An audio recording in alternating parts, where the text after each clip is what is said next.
Hola, ¿qué tal? Bienvenidos, bienvenidas a Ventana a la Ciencia. Un placer compartir con ustedes una nueva emisión de este programa que ya tiene 3 años consecutivos. 3 años, ¿cómo le va? ¿Cómo anda usted? Placer saludarla. Muy bien, bueno, la verdad que un placer arrancar este sábado con ustedes, donde les vamos a informar temas de actualidad, de ciencia, tecnología y salud. Y decíamos, el enorme placer de poder hablar de los temas que más nos gustan, que más nos interesan. Dicho esto, nosotros vamos a arrancar con nuestro primer invitado en la jornada de hoy. Estamos estableciendo una conexión por Zoom, creo que es, bien, sí, por Zoom, con el doctor José Capese, que es psiquiatra, especialista en adicciones, docente de la UBA y autor de numerosas publicaciones sobre esta temática. ¿Qué tal? Bienvenido, doctor, a Ventana a la Ciencia y a la provincia de Tucumán. Un gusto contactarnos con usted. Hola Daniela, ¿qué tal? Buenas tardes. ¿Cómo le va? Muchas gracias. Yo les doy las gracias de que me permiten estar conectados con ustedes y con la gente que nos esté viendo. Bueno, qué lindo poder verlo, porque al comienzo estábamos sin poder mirarlo. Ahora nosotros lo estamos viendo, así que, doctor, queremos arrancar este tema con las fiestas electrónicas, ¿no? En Tucumán hubo muchas noticias vinculadas al secuestro de drogas en estas fiestas electrónicas. Se habla de MDMA, de anfetaminas, bueno, de todas estas drogas que algunos sostienen están vinculados específicamente a este tipo de reuniones y de fiestas electrónicas, y que mucha gente, porque uno lo escucha en el día a día, los consume en estas ocasiones, ¿no? Y queremos saber si esto es riesgoso o no, y si realmente cuando uno consume estas pastillas sintéticas está consumiendo lo que se supone que es, ¿no? En el caso del MDMA, ¿es eso? ¿Realmente es el éxtasis? ¿Es otra sustancia? ¿Cómo la persona tiene posibilidad de saber qué está consumiendo en estas fiestas? Bueno, buena pregunta. Bueno, el MDMA, digamos, es una sustancia que está prohibida, digamos, está en la lista de sustancias prohibidas desde el año 85 en Estados Unidos, y es una sustancia que se conoce, está patentada del año 1912 más o menos. Obviamente que el primer tema es esto, que no se sobre todo en lo que pasa es estar seguro, digamos, primero de que la sustancia de la que estamos hablando es éxtasis. Muchas veces lo que sucede es que las dosis no son las que se dice que son, digamos, no son sustancias controladas, ¿no? Precisamente porque son sustancias prohibidas, y eso hace que primero no se sepa qué sustancias son, el agregado de adulterantes, y por otro lado está el efecto propio de la sustancia y la vulnerabilidad propia del sujeto, ¿no? Digamos, hace que la complejidad sea mayor, más grande que la misma características farmacológica de la sustancia. Bueno, ahí, doctor, me da justo el pie. Cuando no contienen exactamente lo que se supone que debe contener, por ejemplo, el MDMA, ¿qué es lo que contiene? ¿Es peor? ¿Qué provoca en el cuerpo? Bueno, primero la cuestión es si tiene lo que dice tener y en la dosis indicada, ¿no? Porque también está el tema de las dosis. Sabemos, es decir, son sustancias que producen, son derivados anfetamínicos, ¿no? Es decir, que el efecto tiene que ver con cierta exaltación del ánimo, cierta sensación de euforia y cierto incremento de la motricidad, ¿no? Por eso que se usa también habitualmente en esta circunstancia, en este contexto, ¿no? Lo que pasa es que el índice terapéutico también es bajo, es decir, que después de determinada dosis ya aparecen los efectos adversos, y entonces eso ya implica, por ejemplo, tomar 2 pastillas o 3 en dosis, por ahí que esté en dosis y que sea la sustancia, ya implica ciertas variables de riesgo. Y por otro lado, al no ser sustancias controladas, todo es posible que esté ahí, digamos. A veces se dice que son dentro de lo que es el lenguaje un poco de las fiestas, es esto de que a veces son más anfetosas, ¿no? Se dice eso, que a veces es más anfetosa, es decir, que el componente anfetamínico es más fuerte, digamos, ¿no? Y Entonces son más euforizantes y menos empatógenas, ¿no? Porque se dice que estos fármacos son empatógenos, es decir, uno se siente con una mayor sensibilidad, con una mayor empatía. De hecho, en un principio se llamaban empatía, digamos, se llamaba empathy, digamos, el primer nombre antes de llamarse éxtasis. Y el problema después es que se lo puede cortar con cualquier cosa, ¿no? Es decir, cualquier adulterante es posible que se gane. Por eso que en las medidas o en las estrategias de reducción del daño, que así se conocen, que se empezaron a hacer en las fiestas raves allá por los años 90 en Europa, uno tenía la posibilidad en la misma circunstancia, en la misma fiesta, de hacer, había como dispositivos donde uno lo que medía era el grado de pureza de las pastillas que se iba a tomar. Eso por un lado. Y por otro lado, bueno, los miligramos, y por otro lado, el tema de la hidratación, ¿no? Es decir, uno lo que puede reconocer es como un efecto tóxico inmediato que depende de la dosis y de la vulnerabilidad del sujeto. Por supuesto, ¿no? Porque es un problema, si el paciente, digamos, la persona tiene un problema cardiovascular o tiene una disposición hacia procesos psiquiátricos o ansiosos, en personas ansiosas, en personas que suelen tener ataques de pánico o que tienen una genética de una disposición bipolar o anímica, pueden tener episodios psicóticos, digamos, ¿no? Eso desde lo psiquiátrico.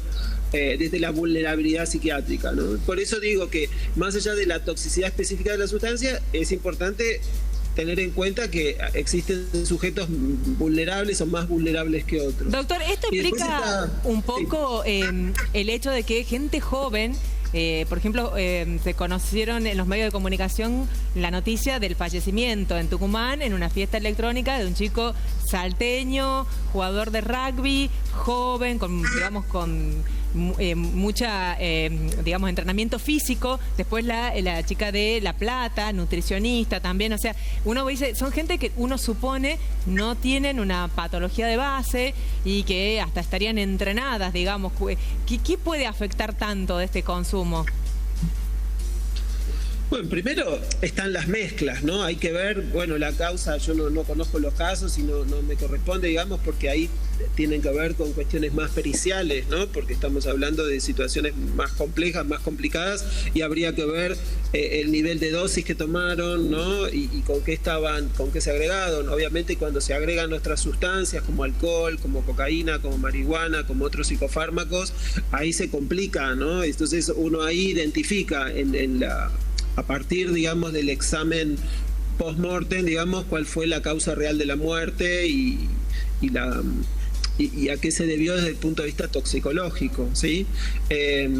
Hay que ver también, hay un síndrome clásico que se llama síndrome hipertérmico producido por estas pastillas, y que es básicamente cuando las personas, precisamente en un estado de cansancio y de fatiga muscular por estar mucho tiempo bailando, vinculado también con el consumo de estas sustancias, se produce un síndrome hipertérmico, es decir, como una fiebre, como un síndrome febril muy fuerte y repentino, vinculado a cierta deshidratación, ¿no? Entonces ahí es la causa más común, digamos. Por esto siempre se recomienda beber mucha agua durante estas circunstancias, durante estas fiestas, ¿no es cierto? Ese es todo el tema de la buena, correcta hidratación cuando uno toma esta pastilla, digamos.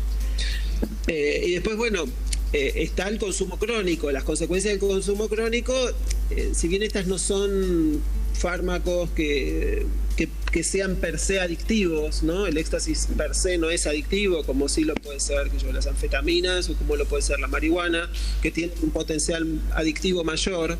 En el caso del éxtasis no es así, pero sí, por el consumo crónico producen alteraciones neurocognitivas, ¿no? Es decir, con un consumo reiterado uno ve alteraciones neurobiológicas, ¿sí? Sobre todo tiene que ver con alteraciones neurocognitivas de tipo alteraciones en la memoria, alteraciones en la toma de decisiones, como uno ve en los consumidores crónicas, alteraciones en las imágenes, digamos, ¿no? Estamos hablando de personas que consumen en forma periódica, ¿sí?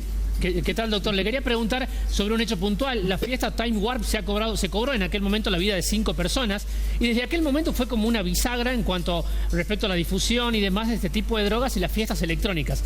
¿Cree que ha cambiado un poco desde el Estado la visión y la información que tiene todo lo vinculado a la salud pública y este tipo de fiestas electrónicas y el consumo de este tipo de drogas? Bueno, buenísima pregunta. Bueno, yo como médico, como especialista, he sido, además como ciudadano, lo que sucedió en Time Warp acá en Buenos Aires fue un hecho significativo, histórico, digamos, ¿no? Y que donde hubo un juicio, hubo responsabilidades inclusive del Estado, no solamente en los organizadores, sino también en el Estado, y en la que, digamos, en lo que uno se vio ahí también era el policonsumo, ¿no? Es decir, no se le puede achacar al éxtasis si no tenía que ver con el policonsumo y con sustancias adulteradas, ¿sí? La adulteración es un temón, digamos, y creo que desde una perspectiva sanitaria, ¿no? Y creo que de ahí en más no es que se hayan modificado, al contrario, porque después pasó, entre otras cosas, si bien hubo una etapa de mayor resguardo, mayor cuidado, desde la perspectiva, sí, quizás desde la toma de postura del Estado, ¿no? Sobre todo acá, no sé, en el interior, no sé, en las provincias, pero hubo como más cuidado precisamente en la responsabilidad del Estado por ese lado. Pero por otro lado, lo que uno ve, y sobre todo después de la pandemia, ¿no? Inmediatamente después de la pandemia, lo que sucedió en realidad fue un incremento y una suerte de naturalización en las nuevas generaciones, ¿no? Como que no es que haya disminuido el consumo, ni mucho menos, al contrario. Inclusive durante la misma pandemia existían como reuniones clandestinas, fiestas más clandestinas, y donde esto se incrementó. Esto suele pasar con el prohibicionismo también, ¿no? Como que echa la ley, echa la trampa, y siempre desde la ley seca para acá, digamos, uno ha visto que el prohibicionismo tiene sus pros y sus contras desde una perspectiva sanitaria, ¿no? Como que todo un capítulo desde una perspectiva más de salud pública, de la problemática de los consumos.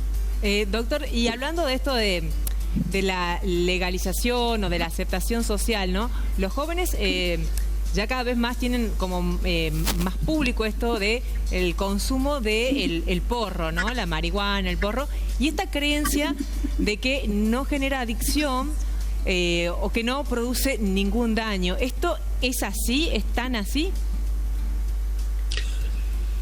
Primero, bueno, no es lo mismo legalización que naturalización o una disminución de la percepción de riesgo, ¿no? Como son términos muy precisos y que implican todo un desarrollo como muy específico, ¿no? Por otro lado, bueno, estamos abriendo el tema de lo que es el consumo de cannabis. En relación al consumo de cannabis, que hay mucho para decir, mucho hablado, mucho escuchado, lo que uno hoy por hoy es importante remarcar que no se tratan, porque en general, ¿no? Uno lo que ve es como cierta comparación con la marihuana y el alcohol o el daño. Y el cigarrillo común. Claro, o el tabaco, o el alcohol y esto, el daño y esto. Es decir, a mí me parece que es importante que cuando hablamos de sustancia o del potencial tóxico de una sustancia, más allá de poder identificar el poder adictivo o el poder neurotóxico, a mí me parece muy importante desde una perspectiva sanitaria identificar los niveles de vulnerabilidad del sujeto. Es decir, las sustancias no son ni buenas ni malas, ¿no? Y de hecho todas las sustancias que se usan en medicina, todo ya desde la época de Hipócrates se decía que todo depende de la dosis, ¿no? Que entre una dosis de un remedio y un veneno, la diferencia está en la dosis. De una sustancia, claro, pasa de ser un remedio a un veneno. Y esto pasa en estas sustancias que están distorsionadas, su visión cultural, la visión de la cultura está muy distorsionada por una perspectiva más moral de la cosa que por una perspectiva científica, ¿no? Entonces, ¿qué pasa con la marihuana? La marihuana no es buena ni mala, no es ni sagrada, ¿no? Desde una perspectiva científica. Tiene un alto poder digamos, tiene 400 componentes activos, es una planta, digamos, que produce unos componentes de alto poder sobre el sistema nervioso central. Estos son los famosos cannabinoides, digamos, que algunos son más fuertes que otros y que pueden llegar a ser usados y son usados en medicina, y por otro lado tienen un potencial adictivo y en algunos sujetos vulnerables producen problemas psiquiátricos complicados, digamos, ¿no? Doctor, decíamos recién de la marihuana y muchos usos, ¿no?, que se siguen estudiando en salud para distintos tratamientos, desde el tratamiento paliativo del dolor, bueno, usos que se van cada vez más ampliando, ¿no? Digo, los alucinógenos también van a tener o tienen ya un futuro prometedor, tal vez la ketamina, la psilocibina, como para ayudar a pacientes con enfermedades psiquiátricas en el presente o en el futuro. Sí, déjame que terminar con la pregunta anterior, porque me parece importante subrayar algo. El potencial de la marihuana adictivo está en cerca del 10% de las personas que lo consumen, ¿sí? Y esto, ¿por qué es importante subrayarlo? Porque las personas que consumen diariamente marihuana y que desarrollan dependencia, uno está obligado a observar, al ser relativamente poco adictiva, pero sí es adictiva. Cuando se desarrolla adicción, uno tiene que observar cuál es la vulnerabilidad sobre la cual está enganchada. Es decir, una persona que fuma todos los días o que necesita fumar prácticamente todos los días, siempre tiene otro trastorno mental que está intentando automedicar con marihuana. Y esto me parece que es desde una perspectiva sanitaria es muy importante tener en cuenta, porque no es inocua en estos casos, ¿sí? Excelente la aclaración, doctor. Sí. Me parecía así, es verdad, sí. Muy necesario. Ahora, sí. Y yendo a la que vos decías, por un lado ahora está bastante de moda, digamos, más de moda, sino que, y eso tiene que ver, por un lado, con fenómenos y procesos culturales y también con vacíos que deja la medicina y la psiquiatría en particular, el uso de lo que es la psilocibina, ¿no? El tema de la utilidad de los enantiógenos, digamos, en lo que hace al uso de los hongos, ¿no? Las famosos microdosis o macrodosis de hongos, que está siendo estudiado. Sí, hay estudios vinculados con estrés postraumático, con ansiedad, inclusive con depresión.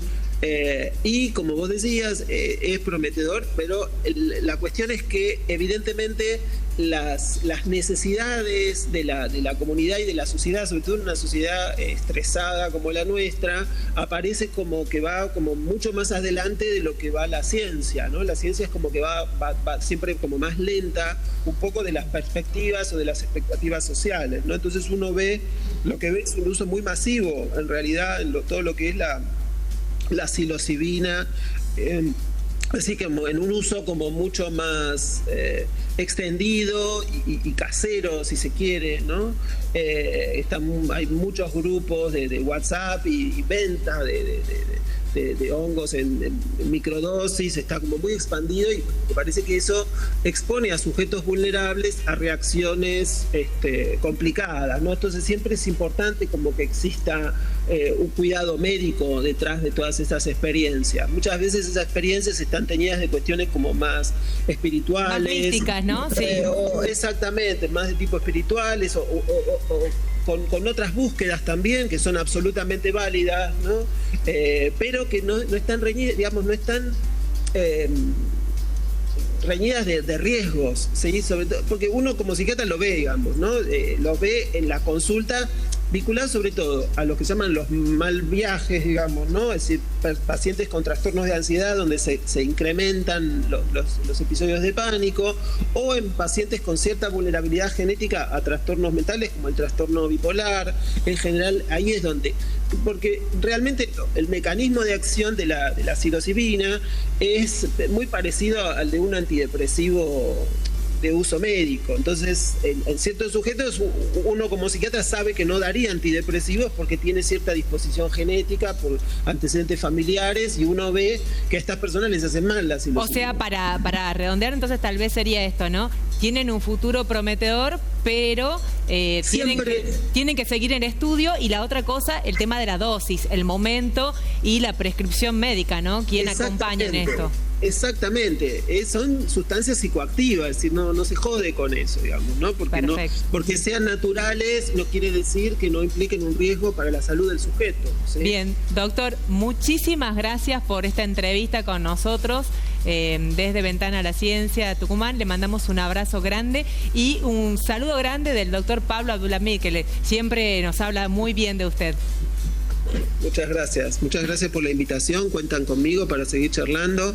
Hay mucho para hablar porque el incremento, digamos, de los consumos viene siendo problemático. Esto existe, me parece que es muy importante que se pueda charlar de esto, que la gente pueda, digamos, que las personas puedan repreguntar si tienen dudas. Me parece que esto abre una puerta que desde una perspectiva así a nivel de los medios me parece re importante que se haga, así que agradezco. Gracias, doctor. Bueno, pasaba el doctor José Capese, especialista en adicciones, desde Buenos Aires, en contacto con nosotros para Ventana a la Ciencia. La verdad, súper clara toda su exposición, súper necesaria. Sí, espectacular la entrevista, nos ha dejado claro un montón de cosas. Pausa y ya volvemos.